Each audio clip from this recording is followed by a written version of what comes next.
Hello everybody and welcome back to another video on the Mr. Nil channel. Now I would like to welcome you all to Bishop's Legend Station on the West Somerset Railway because we're looking at some diesels today in TSW 5. Now you may notice there's two Class 47s, however they are very different. One is released in TSW 2, one is released in TSW 5. Big age gap if you think. I think it's like 7 years. When did TSW 2 come out? 2020, so a 5-year age gap between these two locos. Now, what is actually pretty funny is that if I spawn down another one of the 47s that released this year, we'll do 47484. Let's spawn it over here. What do we think is similar between 47484 and D1662? Well, they have the same loco. D1662 is 47484, just renumbered into BR.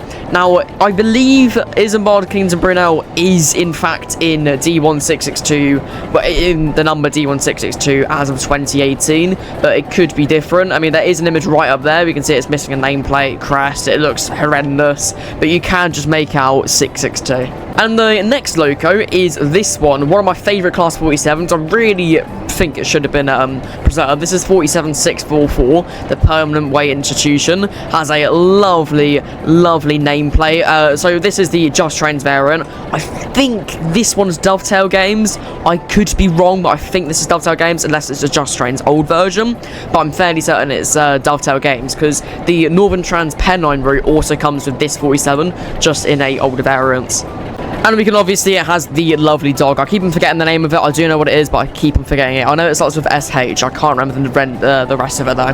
Now, another big thing, another big detail difference is obviously the liveries. This is in BR Blue. This is in a BR two-tone, which is very different because the BR two-tone still has the D numbers instead of the tops numbers. And another big difference is the I don't know what this is called. I really sound stupid saying this. I feel like I know what it's called, but it's just gone out of my like remembrance. But I don't know what it is. But I think I'm fairly certain it's some sort of I know what it is. I just don't know the name. So this is what it looks like on the 47 BR Blue, but it looks very different on the one in BR Green. Now I don't actually have these. I'm fairly certain. Very bad voice crack. Sorry. But they don't actually have these. Instead, they have builders plates. So we can see traction 47040 2007 England, which doesn't make sense because 47040 is not D1662. So I'm very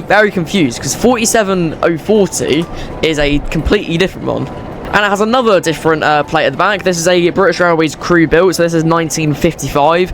You could barely read out what it says, but I think that's 1965, or was that 55? I'm guessing it's 65. I mean, I don't know why it would be 55, because they were built in the 60s. I think it was 63, wasn't it?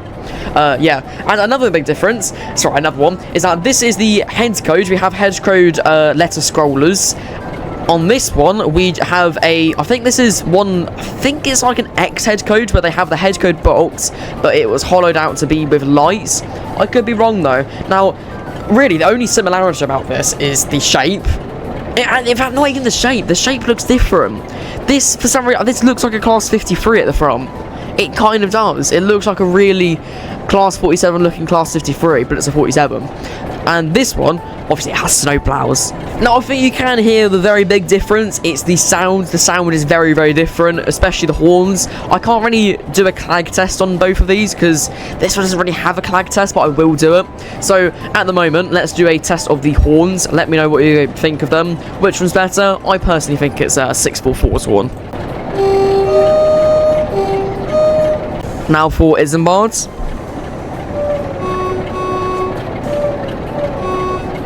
You can barely hear it. Now, another big difference we're going to be going into is the cab, because the cab's very different.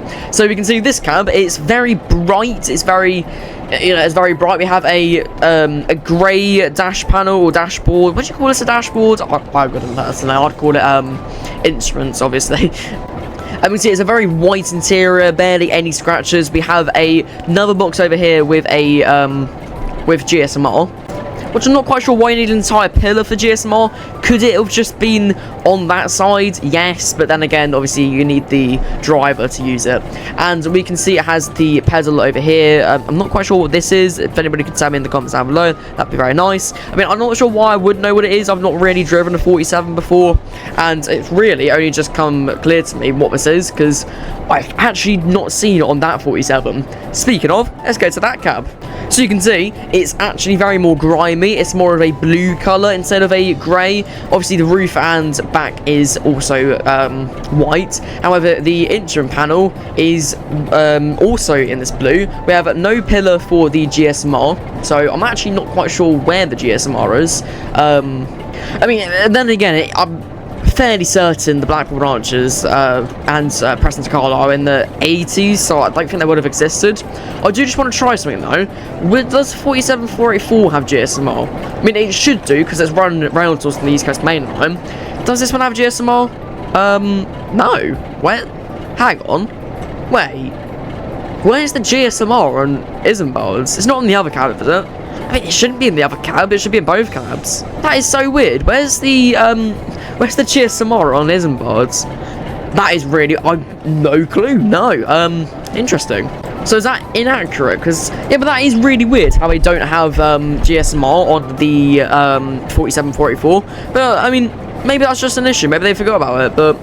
No clue, no clue. We will do another video with Isambard though, trust me, because this is a very different 47. Well, only the fronts. Now, I want to do a clag test, so... shall we? Okay, so clag test with Isambard Kingdom Brunel. Here we go. So let's put the master key in, reverser into forwards, because for some reason they always start with the engine on. Release the brakes, set a quick path down to the head shunt, and we shall. And let's try out what the clag sounds like. It is quite quiet, so beware.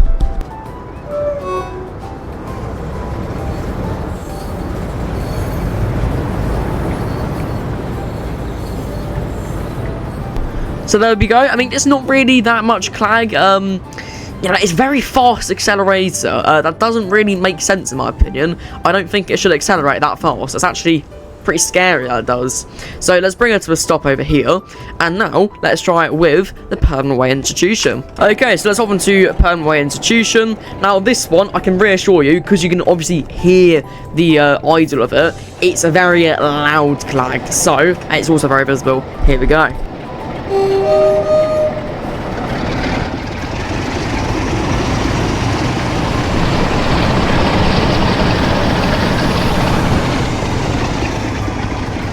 Perfect. Also a very quick accelerator. Maybe it's just because I've never actually driven them on like light loco. So let's bring it to stop next to Kingdom Brunel.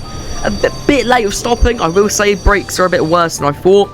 But there we have it. So, which Class 47 do you guys think is the best one? Personally, I'm going to have to go with the Just Trains one. However, for livery-wise, I'm going to have to give it to Isambard Kingdom Brunel if large logo without snowplows didn't exist. Because, I'll be honest, I really want to see a two-tone green with the headcode box with 47 sounds from Just Trains and the 47 model from Just Trains in this livery. Now, I have tried making one in Train Sim, but it just doesn't look right because I can't get the font right, I can't get the headcode box, so it doesn't work out the same, and there's no BR logo in the livery designer, which is sad. But which ones do you guys prefer more? Again, I prefer Institution. I shall see you in the next one. Let me know in the comments down below which one you guys think is best. I think I might have already said that. And bye for now, my friends.